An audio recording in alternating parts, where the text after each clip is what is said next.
오늘 아침 우리에게 주시는 하나님 말씀은 아모스 7장 10절로 17절까지의 말씀입니다. 아모스 7장 10절로 17절까지의 말씀을 봉독하겠습니다.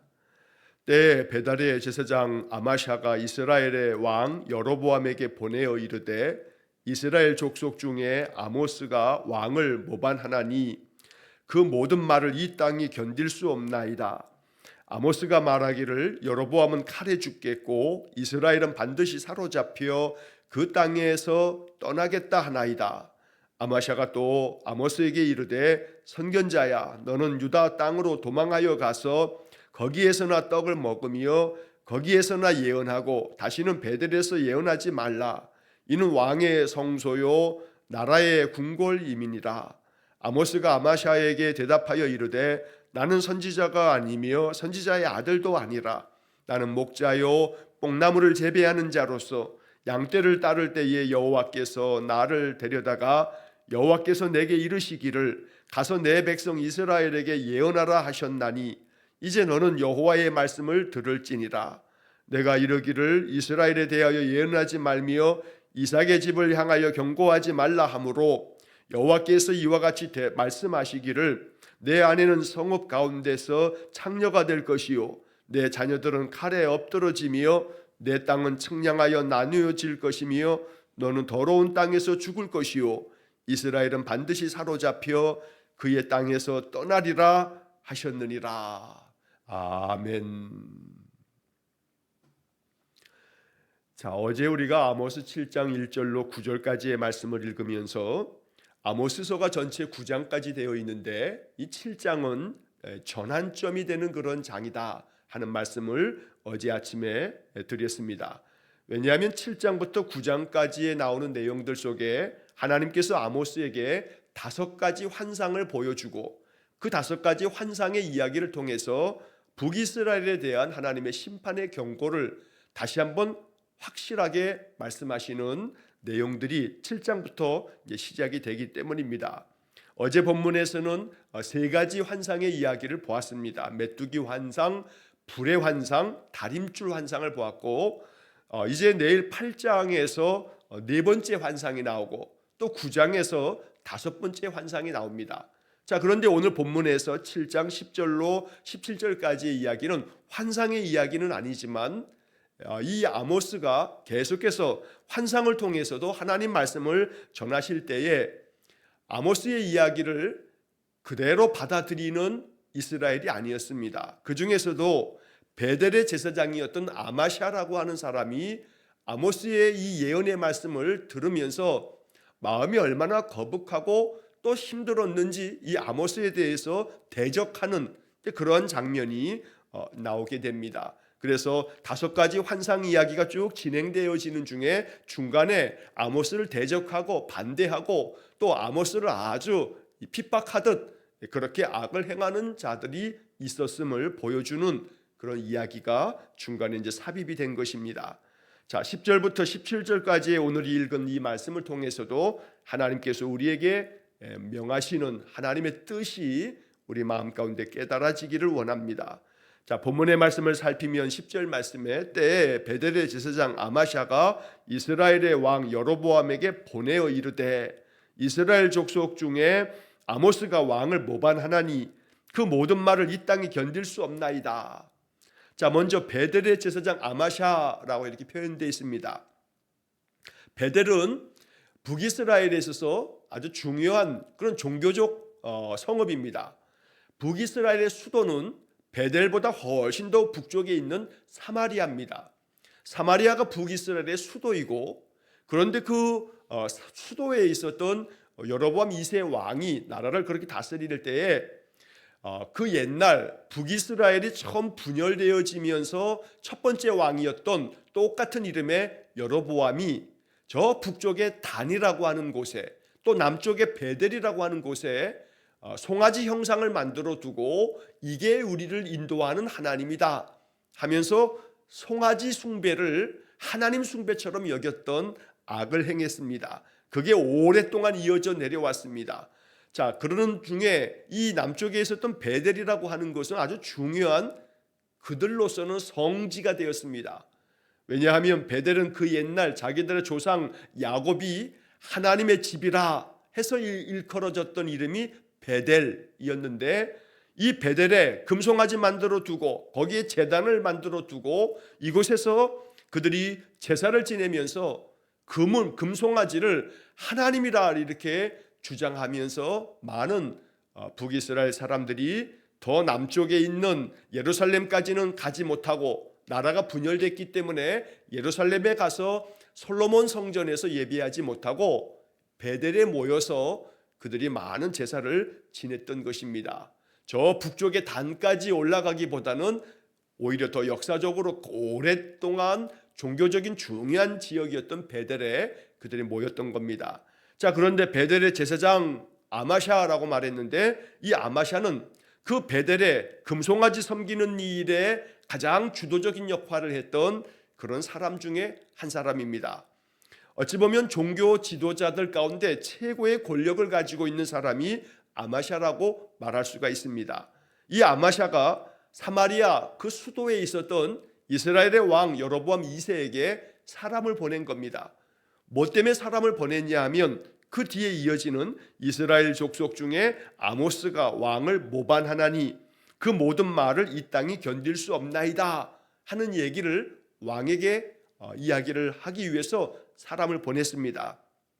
한마디로 말하면 아모스를 고발하고 있는 겁니다.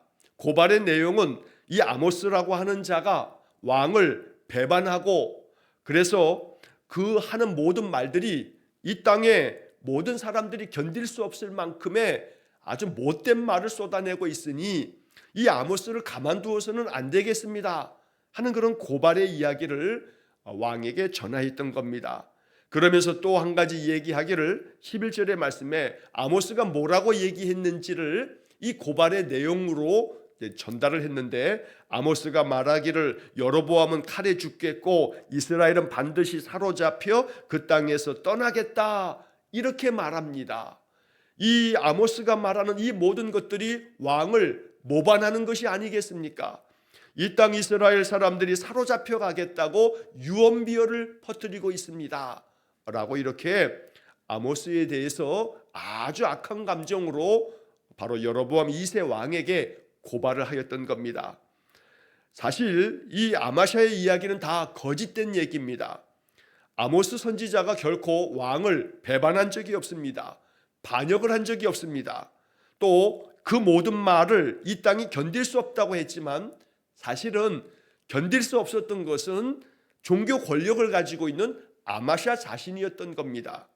오히려 이스라엘의 힘없는 백성들의 입장에서는 아모스 선지자가 이 땅에 많은 그런 지도자들이 악을 행하고 부정부패를 행하고 가난하고 힘없는 자들에 대해서 재판을 비롯해서 모든 일에 있어서 압제를 하는 것들에 대해서 비판을 하고 책망을 하였기 때문에 힘없는 백성들의 입장에서는 아모스의 이야기 하나하나가 마음 가운데 속을 다 풀어줄 만큼 아주 마음 가운데 시원한 얘기를 들려주는 것이 아모스였던 겁니다. 그러나 그 모든 말을 이 땅이 견딜 수 없나이다 라고 이렇게 모든 이스라엘 사람들이 견딜 수 없는 것처럼 말했지만, 사실은 자기 자신 권력을 가지고 그렇게 온갖 이 기득권을 누리고 있었던 아마샤가 자기가 불편하니까 이 아모스 선지자를 왕에게 고발해서 왕이 이 아모스를 처단해 주기를 바랬던 것입니다. 자, 그래서 11절의 말씀에 여로보암은 칼에 죽겠고 이스라엘은 반드시 사로잡혀 그 땅에서 떠나가겠다라고 이렇게 아모스가 얘기한 것은 사실입니다. 하지만 이 이야기는 분명히 하나님께로부터 받아서 하나님의 말씀을 아모스 선지자가 대언했을 뿐입니다. 여로보암 2세 왕뿐만 아니라 이스라엘 백성들이 이제 아수르에 의해서 사로잡혀 갈 것에 대한 심판의 경고를 아모스는 계속해서 전하였기 때문입니다. 자, 그런데 이 아마샤가 사람을 보내서 왕에게 이러한 소식을 전하면서 아모스 선지자를 고발했지만 여로보암 2세 왕은 어쩐 일인지 그에 대한 대답을 하지 않습니다. 이 여로보암 왕의 입장에서는 종교적인 문제에 자기가 개입하기 쉽지 않았던 그런 측면이 있습니다.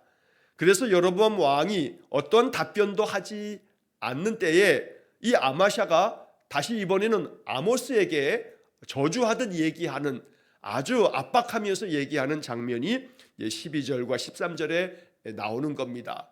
한편에서는 성경학자들은 이 부분을 이렇게 해석하기도 합니다. 여로보암 왕이 이 아마샤의 고발을 듣고도 종교 문제에 개입하지 않으려고 대답하지 않았다라고 하는 측면으로 해석하기도 하고, 또 하나는 이 여로보암 2세 왕이 어떤 답변을 하기 위해서 그 대답을 누군가에게 전달하기 이전에, 그 소식을 전에 듣기도 전에 이 아마샤가 급한 마음에 아모스를 대적하면서 했던 말이 12절 13절이다 이렇게 보기도 합니다. 그러나 대체적으로 앞에서 말씀드렸던 것처럼 여로보암 왕이 이 문제에 개입하지 않기 위해서 사람을 다시금 대답하기 위해서 보내지 않았다라고 하는 그런 이야기가 훨씬 더 지지를 받고 있는 해석이 됩니다. 자, 그러다 보니 아마샤가 다시금 아모스에게 이렇게 얘기를 합니다. 12절 말씀에 선견자야, 너는 유다 땅으로 도망하여 가서 거기에서나 떡을 먹으며 거기에서나 예언하고 다시는 베델에서 예언하지 말라. 이는 왕의 성소요 나라의 궁궐이민이라. 자, 이 아마샤의 이야기는 아모스에게 너 고향 땅으로 가거라. 너 북이스라엘 사람도 아니면서 남유다 사람이면서 왜 여기 와서 이런 소란을 피우느냐. 너의 고향 땅 저 남유다에 가서나 예언을 하든지 말든지 하고 여기서는 예언도 하지 말아라.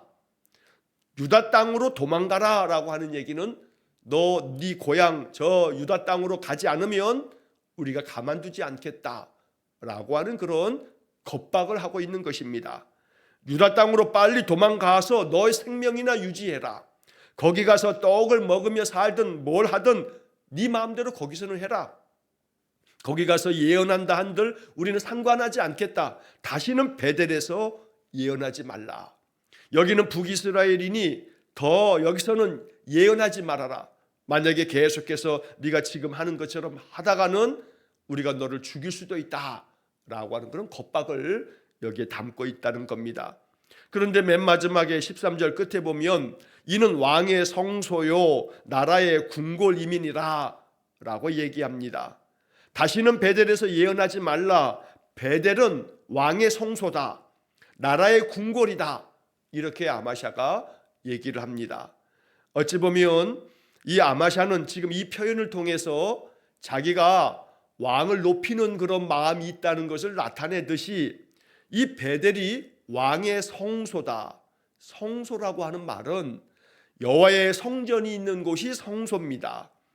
그런데 그 성소가 여호와의 성소가 되어야지 왕의 성소가 된다는 것은 이 말 자체가 왕을 숭배하듯 우리는 왕을 따르는 자들이기 때문에 왕이 여기서 이 금송아지 우리를 인도하는 이 하나님에게 예배하는, 그래서 왕도 여기 와서 예배하니 여기가 바로 왕의 성소다라고 말하는 것은 왕에게 아부하는 측면도 있고 여호와의 성소를 왕의 성소로 만들어 버림으로써 우리는 왕의 말만을 듣는다라고 하는 그런 것들을 밝히고 있는 겁니다.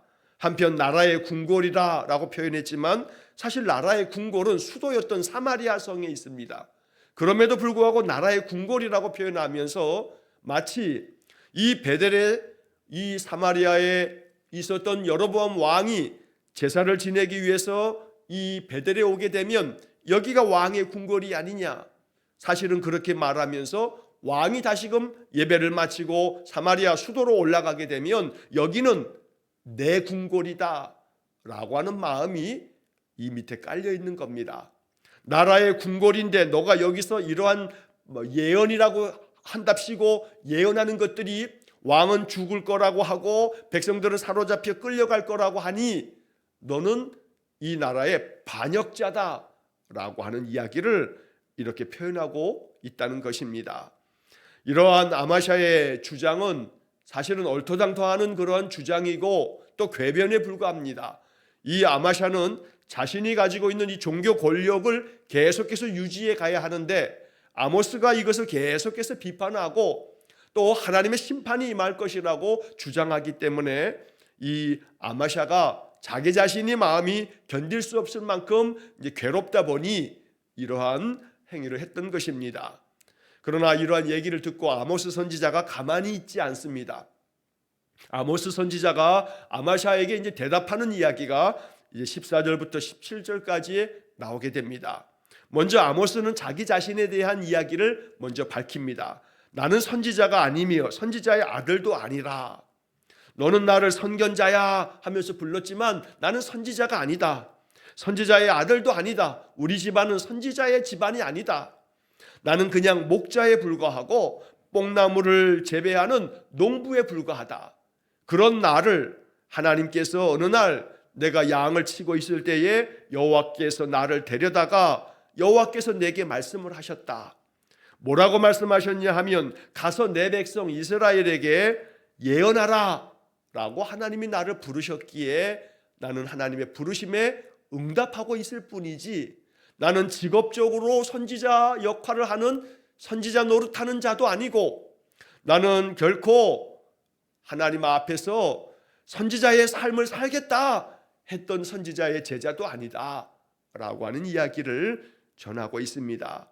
결국 이 얘기는 마치 아모스가 북이스라엘에 와서 선지자 노릇하면서 종교 지도자가 되려고 하는가, 그래서 이 아마샤의 입장에서는 이 아모스가 북이스라엘에 와가지고 종교 지도자 역할을 하게 되면 자기가 이 북이스라엘의 종교 지도자로서의 최고 권력을 누리고 있었는데 아모스라고 하는 작자가 나타나가지고 종교 지도자 역할을 하게 되면 자기의 어떤 지위가 아모스에게로 옮겨질까 싶은, 기득권을 빼앗길까 싶은 마음 때문에 아모스에 대한 그런 대적하는 자세를 취하였던 겁니다. 그래서 아모스가 아마샤에게 이렇게 얘기하는 겁니다. 당신이 지금 내가 나타나면서 내가 종교 지도자가 될까 싶어서 나를 위협적인 존재로 생각한다면 그러지 않아도 된다. 난 선지자도 아니고 선지자의 아들도 아니다. 여기서 아들이라고 표현하기도 합니다만 이 단어는 히브리어로 선지자의 어떤 제자라고 하는 의미로도 해석이 됩니다.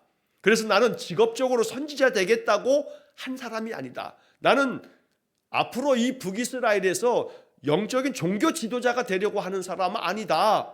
나는 그냥 농부다, 목자다 라고 하는 이야기를 아마샤에게 들려주고 있는 겁니다. 그러나 여호와께서 나를 데려다가 나에게 말씀하셨기 때문에 내 백성 이스라엘에게 예언하라고 나를 부르셨기 때문에 나는 그 부름에 응답할 뿐이다 라는 이야기를 15절에서 말씀한 것입니다. 우리는 이 15절의 말씀을 읽으면서 이 말씀을 이렇게 받아야겠습니다. 하나님이 나를 데려다가 나를 쓰시고자 하실 때 아모스처럼 자기의 고향 땅을 버리고 북이스라엘까지 찾아와서 그것도 좋은 얘기하라고 하는 게 아니라 하나님의 심판의 말씀을 전하라고 하는 것이니 아모스 자신이 결코 이것이 그저 좋게 받아들여지지는 않을 겁니다. 남에게 심판의 이야기를 전하는 것이 이것이 어찌 좋은 일이겠습니까? 하지만 아모스는 하나님이 나를 데려다가 나에게 이렇게 예언하라고 명하셨기에 나는 순종할 뿐이다 라고 이렇게 대답한 것입니다. 언제나 우리의 마음, 우리의 삶이 하나님께서 내게 말씀하시면 그 말씀대로 따를 줄 아는 그런 믿음이 있기를 간절히 소망합니다. 하나님이 나를 데려다가 나를 이렇게 예언하라 말씀하셔서 나는 순종할 뿐이다 라고 하는 이 아모스의 태도처럼 하나님 나에게 감동을 주시고 내 마음에 깨닫게 해주시면 내가 기도 가운데 하나님의 뜻이라 여겨지면 언제나 순종할 수 있는 믿음을 주십시오. 이것이 우리의 기도가 되기를 간절히 축원합니다. 자, 그러면서 이제 16절 이하에서 16절 17절에서 이제 아모스가 아마샤에게 얘기합니다. 이제 너는 여호와의 말씀을 들을지니라. 여기서 너는 아마샤를 말하는 겁니다. 하나님께서 나를 데려다가 예언하라고 말씀하셨다. 그래서 내가 북이스라엘에 와서 예언하고 있을 뿐이다. 너도 여호와의 말씀을 들어라 하면서 아마샤에게 말합니다. 내가 이르기를 즉 아마샤 네가 이렇게 말했지 않느냐, 이스라엘에 대해서 예언하지 말며 이삭의 집을 향해서 경고하지 말라고 나에게 말했는데 여호와께서 이같이 말씀하신다 이제 하면서 아마샤에게도 하나님의 예언의 말씀을 선포합니다. 내 아내는 성읍 가운데서 창녀가 될 것이요 내 자녀들은 칼에 엎드러지며 내 땅은 측량하여 나뉘어질 것이며 너는 더러운 땅에서 죽을 것이요 이스라엘은 반드시 사로잡혀 그의 땅에서 떠나리라. 사실 이 아모스의 이야기는 어찌 보면 죽음을 각오한 이야기일 수도 있습니다. 아마샤는 종교 권력의 최정점에 있는 사람입니다. 그러니까 이 아마샤가 아모스에 대해서 이렇게 왕에게까지도 고발을 했지만 왕의 고발에 대한 대답이 아직 오지 않았지만 그러나 이 아마샤가 마음만 먹으면 아모스를 죽이는 것은 일도 없습니다. 그런데 아모스는 그 아마샤에게 얘기를 합니다. 너의 아내는 성읍 가운데서 창녀가 될 것이다. 물론 여기서 창녀라고 하는 것은 직업적으로 자기의 몸을 파는 그런 여자를 지칭하는 표현은 아닙니다. 여기서 말하는 창녀라고 하는 것은 여러 차례 말씀드린 것처럼 이방의 우상을 섬기는 자들은 예를 들어 바알을 섬기는 그 신전 앞에는 여자 이 사제들이 있습니다. 말이 사제지 이것은 여기 지금 표현한 번역처럼 창녀라고도 말할 수 있습니다. 왜냐하면 이 바알이라고 하는 우상은 풍요의 신입니다. 풍요롭게 만들어주는 신이다라는 겁니다. 그렇기 때문에 그들의 종교 의식 중에는 바로 이 바알을 섬기기 위해서 제사하러 오는 자들은 바알의 그 신전 앞에는 많은 여사제라고 불려졌던 여자들이 있습니다. 그리고 그 여사제들이라고 하는 자들하고 이 바알에게 제사하기 위해서 왔던 그 남자들이 이 여사제와 성관계를 맺습니다. 왜 그렇게 하냐면 그것이 바알을 숭배하는 자들의 종교의식입니다. 그렇게 여사제들과 바알을 받드는 여사제들과 성관계를 맺으면 너의 집안에 번창하고 너희 집안이 번영을 누리고 너희가 풍요를 누리게 될 거다라고 하는 그런 의식적인 행동들을 했다는 겁니다. 그래서 여기 아마샤에게 말하기를 너의 아내가 성읍 가운데서 창녀가 될 거다라고 하는 얘기는 너가 지금 여호와를 섬기는 제사장이라고 행세하고 있지만 너는 우상도 섬기는 자들 아니냐. 그러니 우상을 섬기는 네가 제사장이답시고 나에게 이렇게 얘기하지만 네가 우상 숭배자와 다름없으니 네 아내는 그 우상 숭배자들 앞에 있는 창녀들과 같이 너의 아내가 그렇게 될 거다라고 하는 어찌 보면 저주를 퍼붓고 있는 겁니다. 심지어는 너의 자녀들은 칼에 엎드러지며 너의 자녀들이 대적들이 쳐들어올 때 네 자식들은 다 칼에 죽을 거다라고 이렇게까지 말합니다. 또 내가 가지고 있는 땅은 다 나뉘어져 측량하는 자들이 다 이 땅을 차지해 버리고 말 거다. 그리고 너는 더러운 땅에서 죽을 것이다. 이 더러운 땅은 바로 거룩한 북이스라엘의 땅이 아닌 바로 아수르에게 끌려가서 그 땅에 가서 이방의 땅에서 죽고 말 거다. 또한 이스라엘은 반드시 다 사로잡혀 가서 그 땅에서 떠나가게 될 거다. 바로 이 자기들이 살아왔던 그 삶의 터전, 조상적부터 살았던 이 땅에서 다 떠나갈 수밖에 없는, 왜냐하면 사로잡혀 포로로 잡혀갈 것이기 때문에 이것은 반드시 이루어질 것이라고 아모스는 얘기하고 있는 겁니다. 어찌 보면 이 아마샤가 아모스의 이 이야기를 들으면서 이 저주의 얘기를 들으면서 아마샤는 아마 흥분하고 또 그 마음에 거친 마음으로 아모스를 가만두지 않겠다는 그런 태도일 겁니다. 그러나 아모스와 이 아마샤의 이 대적하는 이 장면은 이걸로 끝납니다. 아마샤가 아모스를 어떻게 했는가에 대한 그 다음 이어지는 얘기는 성경에 등장하지 않습니다. 그러나 아모스 선지자가 이후에도 계속해서 선포하는 말씀들을 볼 때 아마샤가 이 아모스의 이야기를 듣고 어떻게 행동을 취했을지는 알 수 없으나 분명히 아모스는 아마샤에게조차도 종교 권력의 최정점에 있는 그 권력자 앞에서도 결코 두려워하지 아니하고 네가 나를 겁박하고 네가 나를 왕에게 고발하고 심지어는 나를 죽이겠다고 그렇게 협박하고 있지만 나는 하나님의 말씀을 대언할 뿐이라고 아모스는 거침없이 이야기를 하는 겁니다. 그래서 16절에 말한 것처럼 이제 너는 여호와의 말씀을 들을지니라. 너도 여호와의 말씀을 들어야 할 대상이다 라고 아모스는 아주 강경하게 주장하고 있다는 것입니다. 꺾이지 않는 아모스의 이 의로운 마음, 바로 이 마음이 오늘 이 시대에 우리 성도들에게 있어야 합니다. 왜냐하면 세상은 거침없이 죄악된 길을 걸어가도 전혀 양심의 거리낌도 없는 시대에 우리가 살아갑니다. 그러할 때에 여호와를 섬기며 그리스도를 따르는 우리 신자들은 세상 사람들이 어찌하든 관계없이 나는 내 길을 걸어가리라, 나는 믿음의 인생을 살리라 라고 마음에 결정하고 누가 뭐라 한들 나는 말씀 따라 사는 삶을 살겠다 라고 하는 결정이 우리 마음속에 확고하게 세워진다면 우리는 아모스 같은 믿음의 사람이 되는 것입니다. 아모스는 아무리 그 종교 권력자인 아마샤가 자기를 겁박한다 할지라도 마음에 두려워하지 않습니다. 두려운 마음 가운데 자기 고향 남유다 땅으로 도망치지 않습니다. 오히려 더 거침없이 경고하며 그들에게 심판의 말씀을 전하고 있는 것입니다. 우리의 마음 가운데 아모스와 같은 이러한 하나님 앞에서 기백 있는 그런 마음이 될 수 있기를 간절히 축원합니다. 그래서 세상이 뭐라 한들 나는 오직 의로운 길을 걸어가고 하나님의 말씀 따라 살아가는 그런 삶을 결정하고 그렇게 인생길을 걸어가는 우리 성도의 삶이 되기를 간절히 원합니다. 하나님의 말씀 안에 거하여 살아갈 때에 우리를 회방하는 자들, 우리를 비난하는 자들, 또 우리를 방해하는 자들이 없을 수 없습니다.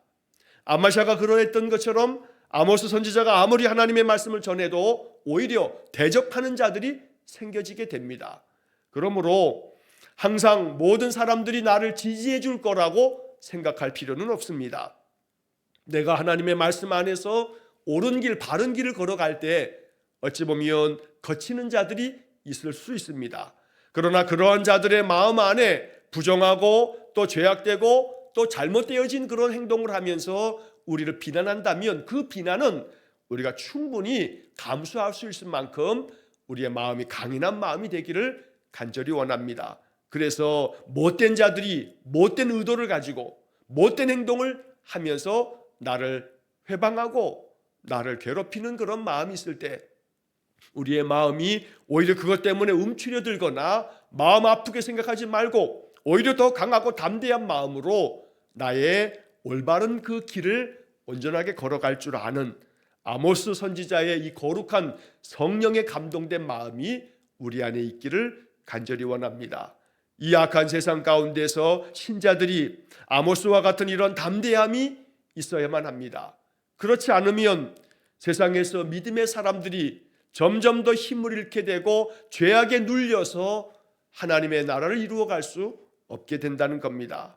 아모스가 이 권력자 아마샤 앞에서도 주눅들지 아니하고 담대하게 하나님의 말씀을 선포하는 모습을 보면서 우리 안에도 이러한 담대한 마음과 또 거침없는 믿음의 마음이 우리 속에 가득하기를 주의 이름으로 간절히 축원합니다. 기도하겠습니다.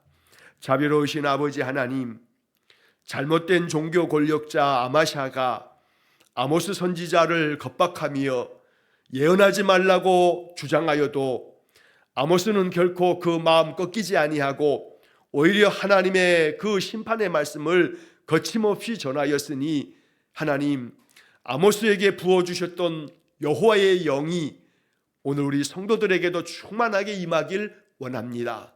그래서 이 세상 가운데에서 하나님의 말씀 따라 살아가는 삶에 있어서 용기를 내고 또 우리의 마음이 담대해져서 세상 사람들이 어찌 살든 나는 내 길을 걸어가리라 하면서 하나님의 말씀 따라 옳은 길, 바른 길 걸어가는 우리 성도들 되게 해 주옵소서.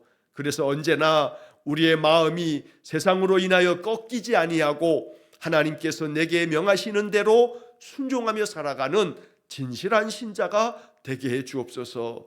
그러한 신자들이 더 많아지면 많아질수록 세상이 바뀌어질 줄 믿습니다.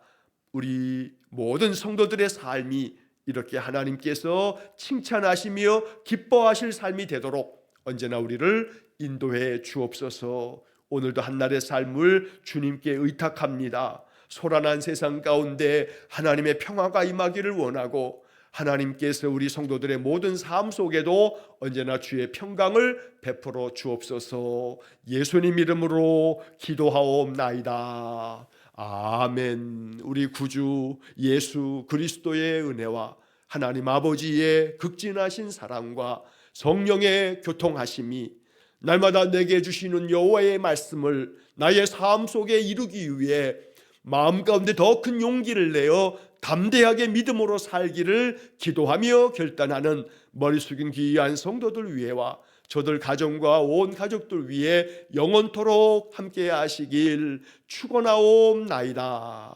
아멘.